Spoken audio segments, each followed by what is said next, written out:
Salve, salve, sejam bem-vindos. Eu sou Felipe Moura Brasil. Esse é mais um Cruzoé Entrevista, hoje muito especial, porque eu fui em abril para Boston, nos Estados Unidos, para a Brasil Conference, onde eu participei como mediador, palestrante de debate, naquela conferência que reúne um monte de gente do Brasil. E eu conheci vários estudantes brasileiros de universidades americanas, inclusive de Harvard, onde o evento era sediado, e também do MIT. E um desses estudantes que eu conheci é o Matheus Farias, estudante brasileiro de Harvard, e, diz ele vai explicar isso para a gente, primeiro brasileiro PhD em engenharia em Harvard. Matheus, seja muito bem-vindo aqui ao Estúdio Antagonista em São Paulo, é uma honra ter você com a gente. Felipe, uma satisfação total estar aqui no seu programa. Felipe é um amigo que a gente se conheceu lá na Brasil Conference, se divertiu muito. Inclusive viu o Eclipse junto lá. É verdade, então, o Eclipse, pessoal legal. Todo lá espalhado no campus de Harvard, foi muito vendo legal. O Eclipse, coincidiu com a Brasil Conference, parece que foi combinado, né? E estava um momento muito, muito divertido, todo mundo lá colocando aquele óculos especial que foi distribuído ali, de uma maneira muito organizada, bem americana. Matheus, é uma alegria ter você aqui com a gente. Então explica, você já é PhD ou vai ser PhD? Você está para ser o primeiro brasileiro a obter esse título? E o que é exatamente, para quem não sabe? Legal. Então, Felipe, eu estava fazendo graduação em Engenharia Eletrônica na UFPE, né, a Federal de Pernambuco. E aí, fiz vários projetos ali durante a graduação, me senti competitivo quando fui chegando perto do final da graduação. E uma coisa que é um pouco incomum aqui para o Brasil, mas é uma prática que já acontece nos Estados Unidos, é você ir direto da graduação para o doutorado, né? Então, o PhD, na real, quando você traduz para a linguagem acadêmica brasileira, o PhD é o equivalente ao doutorado. E aí, apliquei para o doutorado direto aí, acabei passando. E quando eu cheguei lá em Harvard, né, tem um instituto, que é o Instituto de Estudos Latino-Americanos, lá de Harvard, e tem um braço brasileiro lá. E o pessoal ficou, Matheus, eu não sei se você tá ligado, mas, assim, no sistema de dados aqui, não tem nenhum brasileiro que passou aqui antes, não. Então, acho que você é o primeiro brasileiro a entrar no PhD em engenharia, e aí eu tô nessa, né, desde 2021. Muito legal, muito bacana, e a história do Matheus também é muito interessante, vamos começar a contá-la aqui. Como vocês ouviram pelo sotaque, ele já falou da Universidade Federal de Pernambuco, ele nasceu em Recife, não é isso, Matheus? Em Recife. E qual é a sua história familiar, assim, rapidinho, para a gente pegar a sua biografia? Legal, nasci em Recife lá, em 1998, então não sou tão velhinho assim. Garoto. Mas a minha trajetória, ela foi uma trajetória um pouco diferente do usual, assim, porque a minha mãe conheceu meu pai lá muito, muito cedo, me tiveram, e aí meu pai acabou se afastando aí por questões dele, na família, e eu fui criado pela minha mãe ao longo de toda a minha vida, né? Então, minha mãe, a gente vivia de pensão lá em casa, minha mãe acabou se envolvendo muito com trabalhos informais para tentar trazer dinheiro em casa e me educar, né? Então, eu tive a sorte do meu pai ser o cara que disse, eu vou pagar tudo relacionado à educação para você, e o resto, enfim, a família meio que toma conta disso, né? Então, eu estudei, sei lá, nos melhores colégios lá de Pernambuco, mas em contrapartida, minha mãe fez trabalhos informais, né? Então, foi camelô, fez massagem em aeroporto, vendedor de salgados, então fazia tudo para botar um dinheiro em casa. É comum massagem em aeroporto lá em Pernambuco? Eu nunca vi isso aqui, Rio de Janeiro e São Paulo. Eram uns trabalhos informais que minha mãe conseguiu lá para juntar essa grana, né? Não sei se se é muito comum, mas enfim. E aí a escola que você frequentava era pública ou era privada? Era uma escola privada que na época era top 1 do Enem lá em Pernambuco, então era uma escola muito boa. Assim. E aí facilitou, evidentemente, para a aprovação no vestibular? Facilitou, é muito natural, né? Assim, na época já era o Enem, então eu tinha que fazer o Enem ali no terceiro ano do ensino médio, e tinha toda aquela pressão, né? A pensão vai até o terceiro ano do ensino médio, mas se você entra na graduação, a pensão ela acaba se estendendo até o fim da graduação, né? Então, eu tinha esse primeiro objetivo ali de entrar em engenharia e acabei entrando... a pensão que você está falando, que o seu pai pagava. Exato, Então, acabei conseguindo entrar lá na engenharia. Você conseguiu que ele financiasse seus estudos até o momento que você entrou numa faculdade pública, onde não era mais necessário. E aí acabei caminhando as minhas próprias pernas. E como é que se deu essa paixão pelas exatas, que depois levou à engenharia? O que chamou a sua atenção, seja na adolescência, seja na época da universidade? Legal. Na verdade, eu comecei sendo um aluno muito ruim. Na época do colégio. Difícil de acreditar, hein? Eu era aluno muito ruim. Eu até conto a história que na 8ª série lá, eu fiquei de recuperação em física, tinha uma professora meio carrasca, assim. E aí, sorte da vida, acabei passando lá na matéria. E no primeiro ano, eu conheci um professor que mudou minha vida. Assim. O nome dele é Charles Turuda. Foi um professor que viu um potencial em mim que era muito difícil de ver ali, Felipão. De física? É, um professor de física.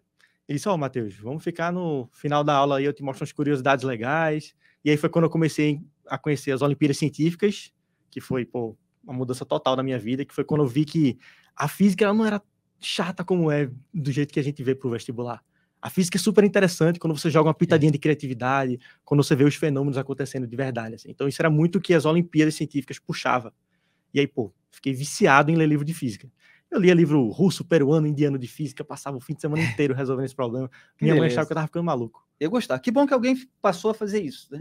Porque eu gostava na época da faculdade, também estudei num colégio muito bom do Rio de Janeiro. Gostava de dizer que eu gabaritei a prova de física no vestibular da UFRJ. Olha aí. Acabei não indo para lá depois, mas gostava muito das exatas e gostava de redação, de português e tal. O resto não me interessava muito e depois eu passei a estudar bastante história, mas na época do colégio eu era muito mais de matemática, física, química e de redação, de textos. Mas a vida vai fazendo a nossa própria trilha, né? A gente vai descobrindo as coisas com o tempo, porque também é muito cedo para fazer algumas escolhas definitivas. Mas, pelo visto, você já foi se destacando também nessa época.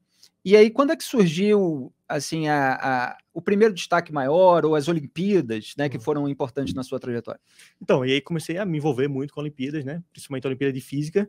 Mas o engraçado é que eu nunca fui um cara vitorioso nas Olimpíadas de Física. Quer dizer, no meu terceiro ano de ensino médio, acabei pegando uma menção honrosa, que é como se fosse o menor título possível lá na Olimpíada, mas só de ter criado meio que um grupo de amigos, aquele grupo de apoio que estuda junto de você, e, os caras eram muito fera.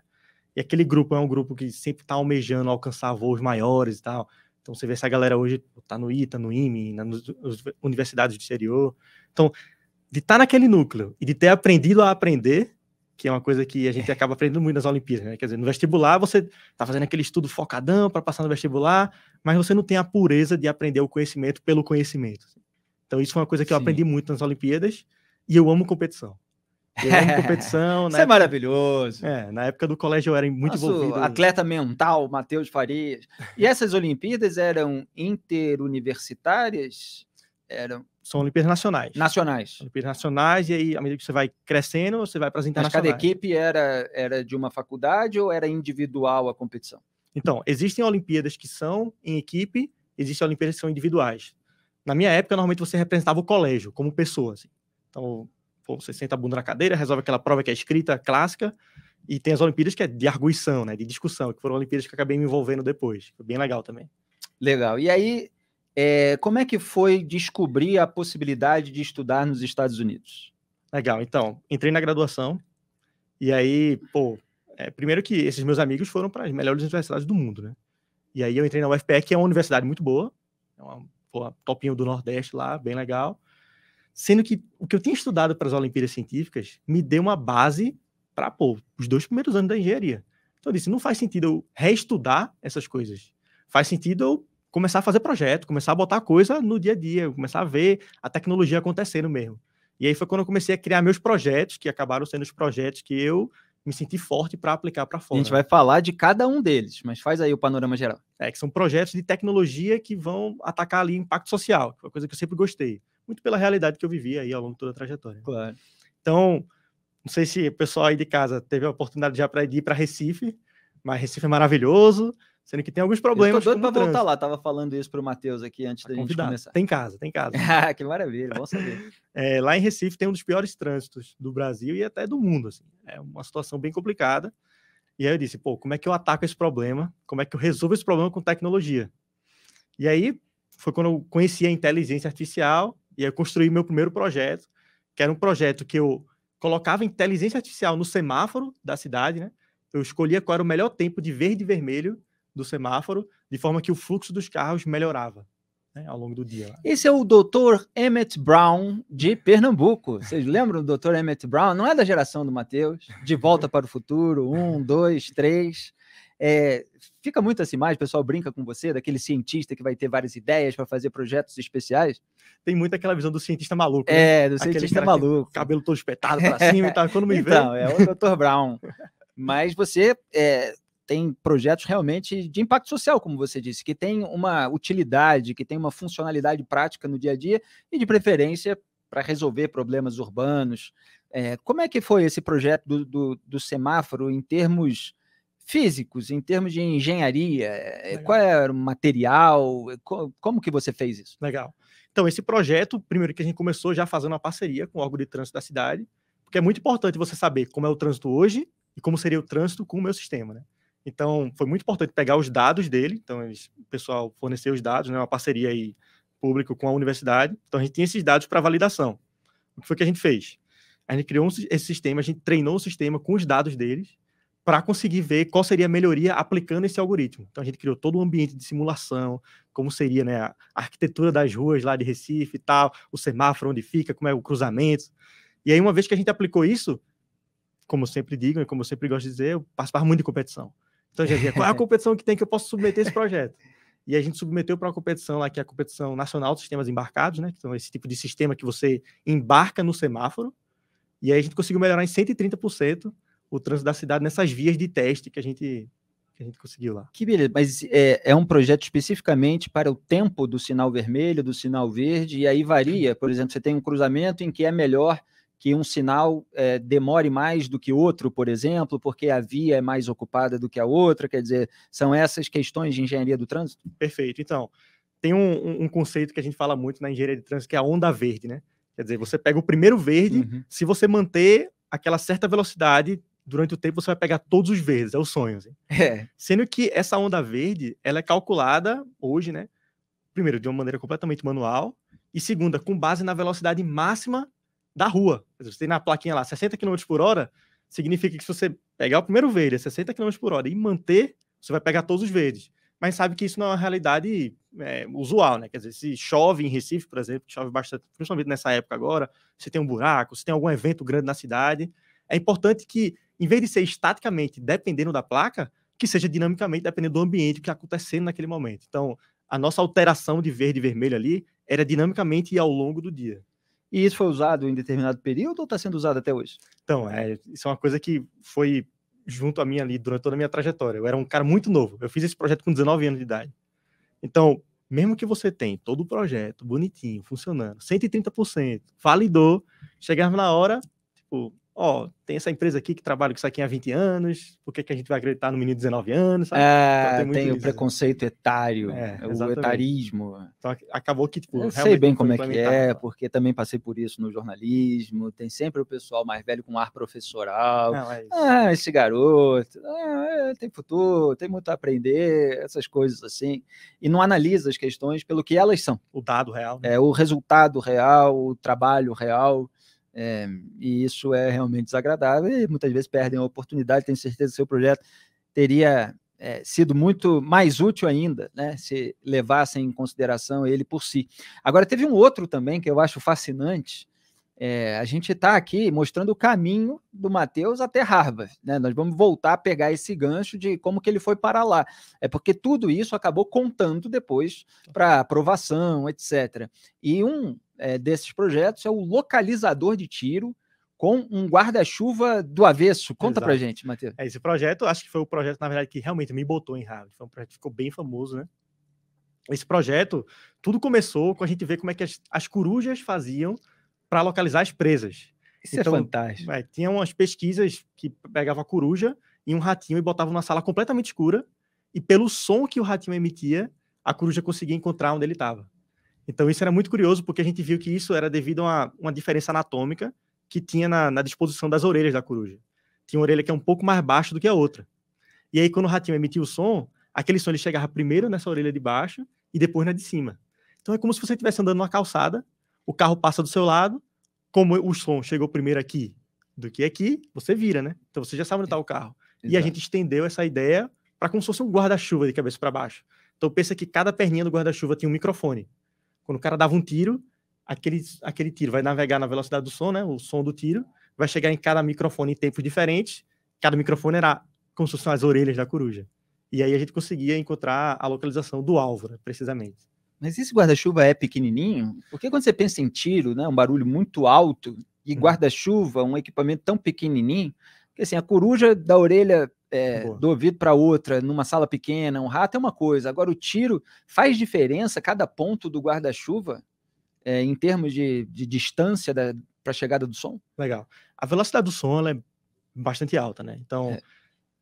a resolução do sistema era muito baseada na geometria desses microfones. Então, tipo, quanto mais perto o microfone era do outro, maior a resolução que você precisa para captar aquele som. Então, vai aumentando a dificuldade do sistema acontecer, né? E o sistema, na verdade, ele tem duas partes importantes. Ele tem, primeiro, reconhecer que aquele som é um som de tiro, e aí envolve a inteligência artificial. Então, a gente fez uma parceria com o BOP, o Batalhão de Operações Especiais aí do Brasil, para treinar esse sistema. Quando você tem uma IA, você tem que treinar ela para dizer o que é tiro e o que é não tiro. Eu não tenho uma arma em casa, então eu contei com o BOP aí para ele dar uns tiros e eu gravar. E a segunda parte é essa parte do sistema, de pegar o som e calcular essas diferenças, né? E como é que ele entrega o resultado de onde de onde foi disparado o tiro? Perfeito. A gente tem um aplicativo que é muito parecido com esse aplicativo de localização, né, de mapa. Então aparecia um pinozinho de onde o cara atirou, né, baseado nesse algoritmo de localização. A gente tinha o resultado e botava um pinozinho lá. Maravilha. Quer dizer, a inteligência artificial já está bem presente aí no seu trabalho como uma ferramenta para se criar em cima dela outras coisas. Não, e a gente submeteu esse projeto para uma competição mundial de inteligência artificial que aconteceu lá na China, inclusive uma semana antes do Covid. Caramba. Correria, a gente foi lá e era uma competição que não era limitado para aluno de graduação, né? Quer dizer, eu estava na graduação, mas outros competidores tinham graduação, mestrado, doutorado, tinha grandes indústrias. Então, para chegar lá, a gente ganhou da Microsoft, a gente ganhou da Intel, a gente ganhou de várias universidades incríveis dos Essa é Estados história para Unidos. contar pro resto da vida. Não, eu ganhei da Microsoft nas Olimpíadas lá na China. Tem um listão lá, tá o FPE lá em cima e Microsoft lá embaixo. Eu circulei assim o resultado. Que beleza. É muito louco.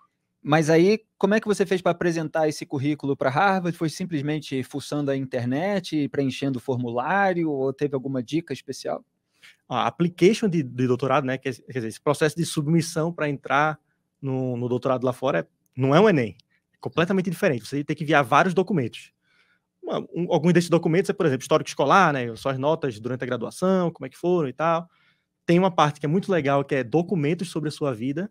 Então, tudo que eu estou falando aqui, eu falei lá no documento de Harvard também. Qual é a sua história acadêmica, quais foram os projetos que você fez, por que faz sentido você entrar no doutorado nessa área. E tem outra parte, que é uma parte muito legal também, que são as cartas de recomendação. Quer dizer, durante a graduação, eu tive proximidade com vários professores que fizeram projetos comigo, né? Inclusive, uma das minhas maiores referências, que foi ministro da Ciência e Tecnologia, um ministro anterior, né, chamado Sérgio Rezende.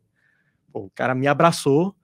O Sérgio fez doutorado lá no MIT, que era uma das universidades que eu pleiteava, né, fazer o doutorado. Tão qualificado que nem voltou mais a ser ministro. É isso. Mas, enfim, contribuiu para a sua formação. Demais. Pô, tinha a carta de recomendação, para mim, uma das maiores referências de ciência e tecnologia do Brasil. Então, a carta dele está emoldurada na minha parede até hoje. A gente vai voltar a falar desse negócio de ministério mais adiante, porque vai ser a parte aqui sobre o futuro. Agora, como é que foi a sua reação quando você recebeu a notícia de que foi aprovado? Pô, foi muito engraçada essa história, porque eu estava sentado no meu computador, numa reunião de projeto de pesquisa, e aí eu recebi um e-mail. Quando eu vi o e-mail, aí, negócio de Harvard, assim, isso aqui só pode ser trote, velho. Aí eu abri, aí tinha, você acabou de passar em Harvard e tal, não sei o quê, comemore, blá, blá. Aí eu, gente, só um minutinho aqui, que eu vou ali na cozinha, que aconteceu um negócio aqui. Mãinha, passei em Harvard. Saiu chorando por tudo que é canto. Minha avó não sabia o que era Harvard. Até hoje chama de Havani. Aí, pô, com uma alegria danada, todo mundo comemorando. Eu vou pra fora. Como é que sua avó chama? Havani. Havani.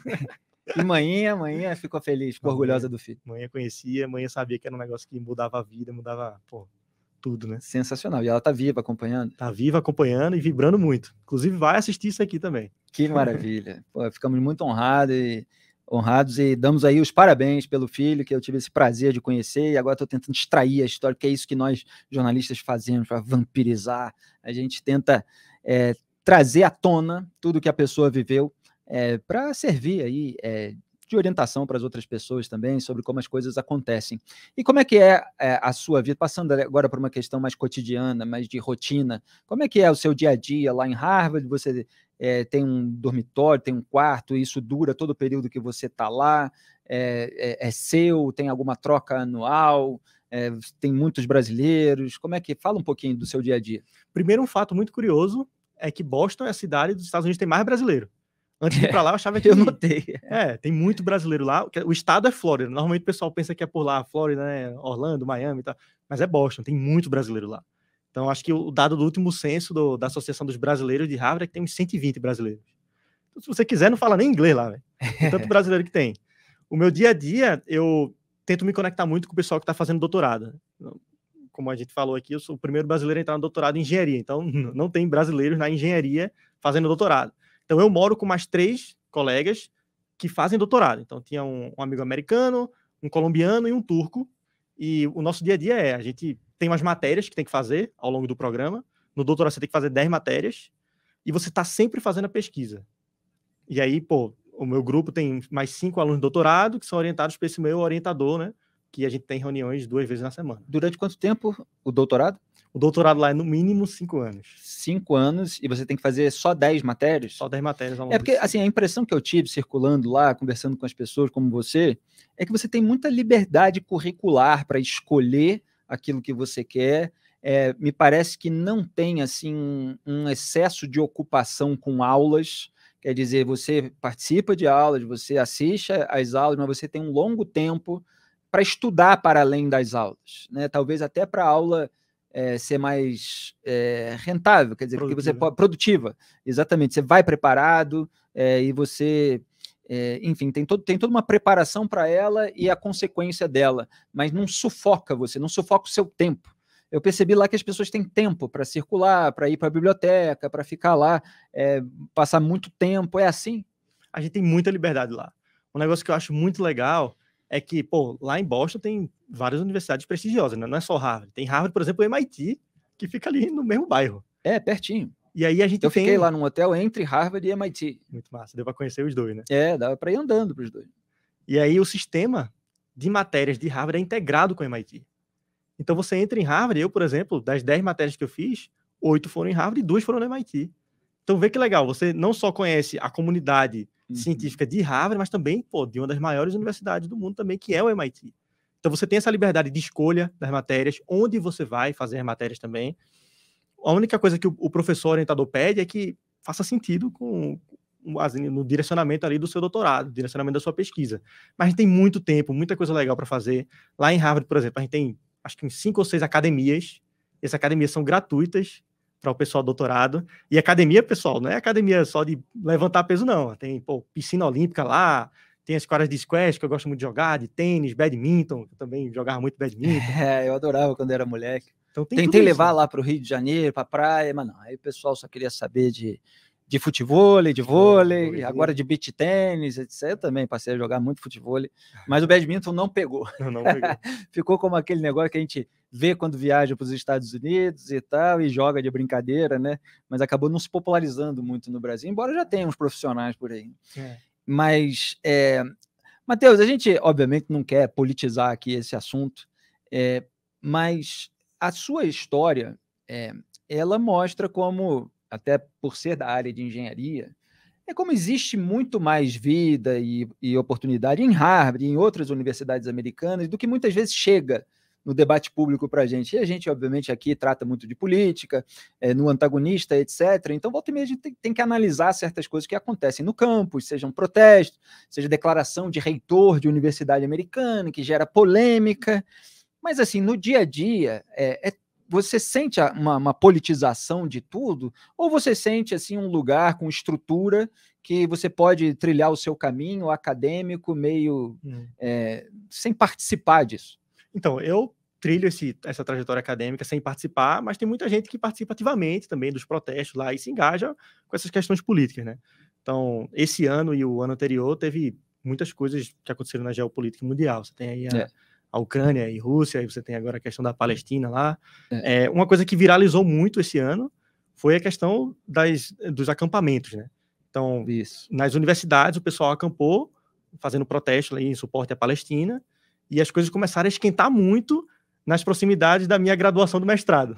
Eu peguei o mestrado lá e ali nas últimas semanas estava muito sério, porque teve um acampamento no Jardim de Columbia, que é uma universidade muito forte lá de Nova York, e aí a polícia chegou lá e caiu em cima e teve toda uma discussão bem séria lá, né? Começou isso, e aí os acampamentos que eram, primeiramente, em suporte à Palestina, acabaram sendo em suporte aos estudantes da Colômbia. E aí se espalhou pelas Ivy Leagues, né, que são o grupo das universidades prestigiosas, assim, nos Estados Unidos. Então, lá em Harvard, tinha muita gente, muita família, querendo conhecer, por exemplo, o Harvard Yard, que é a parte principal, o jardim principal, que tem a estátua lá de John Harvard, né? O pessoal estava lá querendo conhecer. Tava cheio fechado. de lenda em torno daquela estátua, inclusive. Cheio de lenda. Mas, fechado. Enfim, eu vi que você postou uma foto no seu story, no Instagram, contra o antissemitismo. E eu achei ótimo que você tivesse essa postura, porque, enfim, a gente é contra preconceito, seja contra judeus, israelenses, seja contra palestinos. Quer dizer, essas pessoas que estão lá nos Estados Unidos, principalmente, né, porque a gente viu certos embates com professores judeus, etc., elas não tem nada a ver com decisões que estão sendo tomadas, seja pelo atual governo de Israel, onde mesmo assim tem divergências internas, seja pelo Hamas. E, no entanto, as pessoas vão projetando o seu ódio por determinado político, por determinado governo, ou por um grupo terrorista, porque aqui a gente chama o Hamas de grupo terrorista, mas vão projetando esse ódio em cima de outras pessoas que têm algum elemento comum. E não dá para ser assim, né? Imagina que você tenha conhecido pessoas do mundo inteiro com essa abertura de espírito que você está demonstrando aqui, sem esse tipo de vinculação. Mas existem momentos que você sente que ali no campus a carga ficou mais pesada, né? Assim, tem muita gente que puxa para um lado, tem muita gente que puxa para o outro, a depender das experiências familiares ali, né? Quer dizer, o ambiente é muito internacional. Para você ter noção, no doutorado, quando eu entrei, entrou 30 pessoas, 2 americanos. O resto tudo internacional. Então o ambiente é muito internacional. A minha posição política, assim, em relação a isso é que eu não quero guerra. Não quero guerra de nenhum jeito. Quer dizer, não tem isso de apoiar, matar de um lado ou de outro. Também não entendo muito sobre o conflito, historicamente falando. E aí, quando é para apoiar a Palestina, apoia a Palestina. Quando é para Israel também. Eu quero participar dos eventos de paz. É isso que eu busco. Assim. É um posicionamento ótimo. E você falou, olha, não entendo muito do histórico do conflito. Isso que você falou, assim, en passant, para alguém como você, que é um estudante de engenharia, jovem ainda, é raro da gente ver. Essa noção de que, olha, se eu for começar a me posicionar publicamente a respeito disso, eu preciso ter uma base de conhecimento sobre aquilo. Tem que estudar. Quer dizer, você é um cientista na prática. Você está aí tendo toda uma formação científica. E, no entanto, o que a gente vê, e muitas vezes a gente critica aqui, é que muitos jovens têm uma posição que não tem nada de científica, ela é anticientífica. Eles simplesmente ecoam certas narrativas que a gente sabe muito bem, às vezes, de onde vem, que contém sínteses enganosas. Então, muitas vezes a gente analisa diversos protestos, estou falando de uma maneira geral, não estou falando especificamente sobre esse caso. Por parte de juventude, não é que a juventude não possa se engajar, mas é que muitas vezes a gente vê que eles estão querendo transformar o mundo antes de compreendê-lo. E isso que é problemático, né? E é por isso que às vezes tem ruído e tem ódio demais. Mas vamos voltar aqui para a gente caminhar para o final. Você respondeu sobre o quarto lá, o dormitório? Não, acho que não, né? É verdade. Você divide com alguém lá na faculdade? Eu divido com mais 3 amigos, mas acho que o fato mais curioso é que existe a possibilidade de você pegar um dormitório, sendo que não é uma possibilidade que o pessoal gosta muito não, porque é um banheiro por corredor e é um banheiro ou masculino ou feminino. Então imagina, às vezes tu tá no corredor que não tem banheiro masculino, aí tu 3 horas da manhã, quer ir no banheiro, vai ter que descer, andar bem muito. Então a gente costuma não querer ir pros dormitórios. E aí a minha sorte é que um dos meus amigos, né, que dividia quarto comigo, ele é americano e de Boston. Então a gente se conheceu remotamente e ele disse, não, vou procurar uma casinha fora do campus e a gente mora lá e divide. E aí a gente pegou uma casa super legal, que fica 15 minutos andando do meu escritório lá da engenharia, e é lá onde eu moro faz 3 anos, né? Então é bem legal. E a Brasil Conference? Eu participei esse ano, o Eduardo era o presidente, vocês têm como é que vocês chamam? Um comitê? Existe a parte da co-presidência lá, né? São vários presidentes que puxam cada braço. Tudo é presidente lá, como o reitor não é reitor, é presidente da universidade. Tem o presidente da universidade. Tem o presidente, mas como é que vocês chamam o órgão que organiza a Brasil Conference? A Brasil Conference é a entidade mesmo. A entidade, Brasil Conference. E aí é organizado pelos alunos de Harvard e MIT, mas aí acabou estendendo também para alunos dos Estados Unidos, em geral. Se você tem algum vínculo, seja de pesquisador, ou seja de aluno, em alguma universidade dos Estados Unidos, você pode engajar como voluntário É uma conferência completamente voluntária também. E você pode fazer parte da construção da Brasil Conference. Só explicando para quem não sabe, a Brasil Conference ocorreu em 2 dias, foi um sábado e um domingo, sábado em Harvard e domingo no MIT, ali em Boston, organizada pelos brasileiros, com um cronograma de painéis sobre diversos assuntos, com políticos, com empresários, com atletas, ex-atletas, com artistas, então, assim, da Ivete Sangalo até o presidente do STF, Luiz Roberto Barroso, um monte de brasileiros falou nesse evento. Inclusive eu e parlamentares, enfim, a gente estava lá participando e pôde conhecer toda essa turma. O Eduardo, que fez o contato comigo, inclusive era o presidente nessa ocasião, e agora você vai ser o presidente? É isso, Tem vários presidentes, né? A gente chama de co-presidente lá. Eduardo estava responsável pelo braço que a gente chama de impacto social. Então, quando ele assumiu essa presidência, ele tem que declarar os vice-presidentes, e eu fui um deles. Sobrenome do Eduardo? Eduardo Vasconcelos. Vasconcelos. Isso. E aí, Eduardo, ele tinha sobre os braços dele lá 6 programas de impacto social. E um deles, que foi o programa que eu toquei, era o programa de pesquisadores. Então, a gente fez um processo seletivo, teve quase 1.000 inscritos, pesquisadores brasileiros de diversos estágios da carreira científica. Foi fantástico isso. Eu assisti as palestras, teve a Ana Paula. Isso, Ana Paula Como Zappellini. É que é o sobrenome da Ana Paula? Ana Paula Zappellini. Zappellini. Isso. Ótima, Ana Paula, que fez um projeto em cima de uma cafeteira. A gente estava comentando, né, quando a gente conversou a respeito disso. No Brasil é assim, né? A pessoa faz um projeto com uma cafeteira, o outro faz. Você deu uns outros exemplos, assim, achei muito engraçado, porque no Brasil você não tem muita estrutura, você não tem muito apoio, e isso faz com que as pessoas ligadas à ciência tenham que improvisar.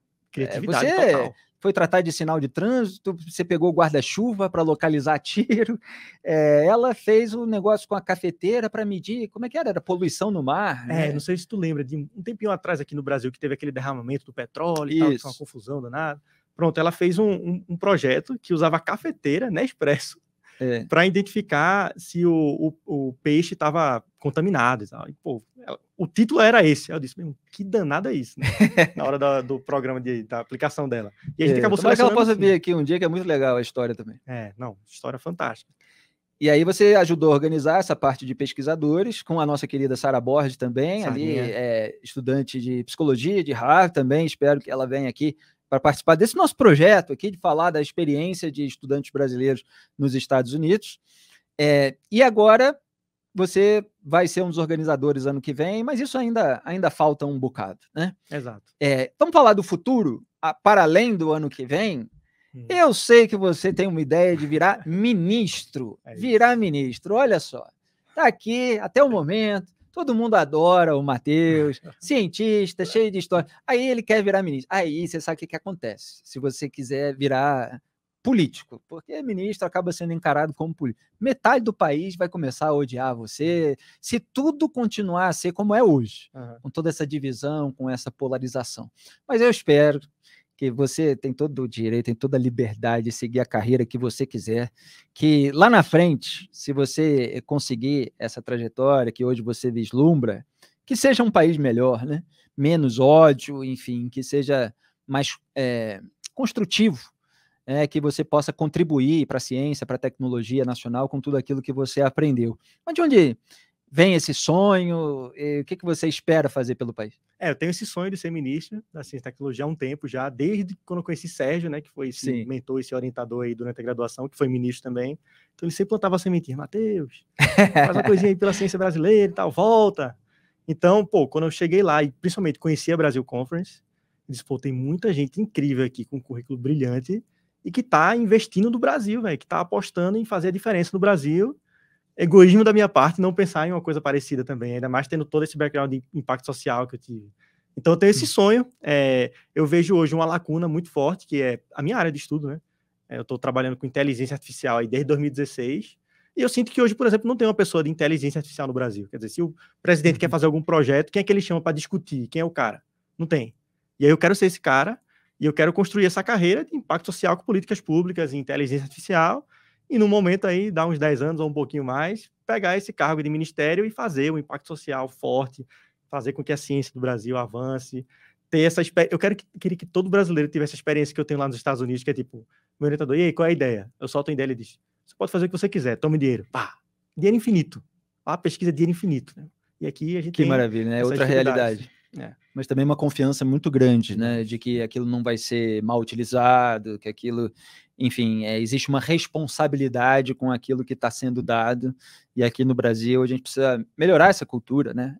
Para que haja um mecanismo fomentador que traga resultados. Tomara que você consiga esse projeto. Matheus Farias, um prazer enorme conversar com você. Satisfação total. E a gente vai deixar para a posteridade registrada essa entrevista, porque daqui a 10, 20 anos, ou antes, né, já que você é tão precoce em tudo, o pessoal vai ver se, enfim, tudo corresponde àquilo que foi dito. Vamos nessa. Muito obrigado, Matheus, pela sua presença. Abração, pessoal. O Felipão vai começar a me criticar quando estiver lá no Ministério, mas com certeza. Não, aí você vai vir aqui e a gente vai fazer uma entrevista num outro tom.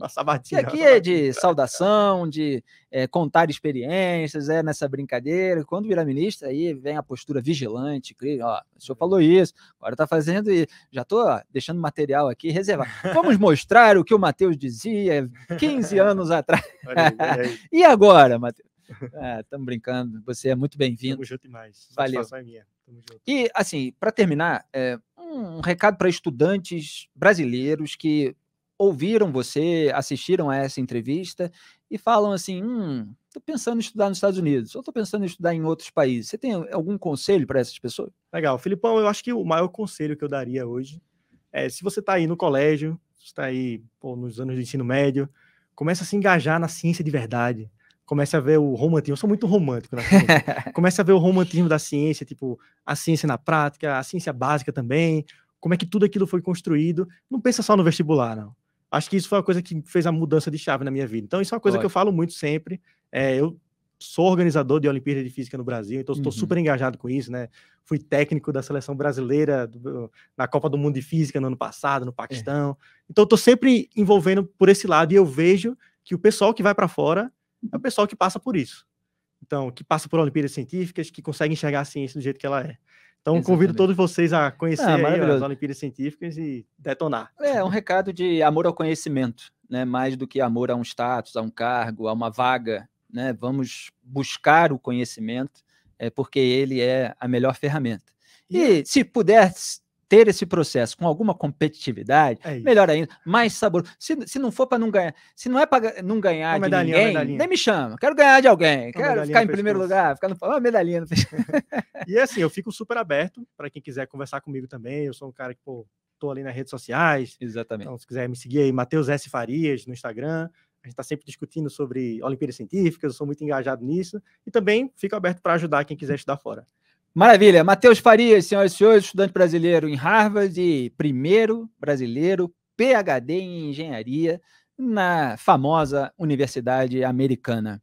Prazer recebê-lo aqui. A gente, só para concluir, muitas vezes faz entrevistas com políticos ou com determinadas autoridades sobre assuntos de escândalo nacional ou espinhosos, e é muito bom poder mostrar aqui um lado positivo, mostrar brasileiros que estão buscando qualificação para depois gerar um impacto positivo, concreto, de resultados no Brasil. E a gente precisa valorizar isso e o antagonista sempre valoriza. Um grande abraço a todos vocês e até o próximo Cruzoé Entrevista. Lembrando que o Papo Antagonista, que eu ancoro, está na TV, de segunda a sexta, às 18 horas, e aqui no canal de YouTube de O Antagonista, na TV BMC, nossa nova parceira.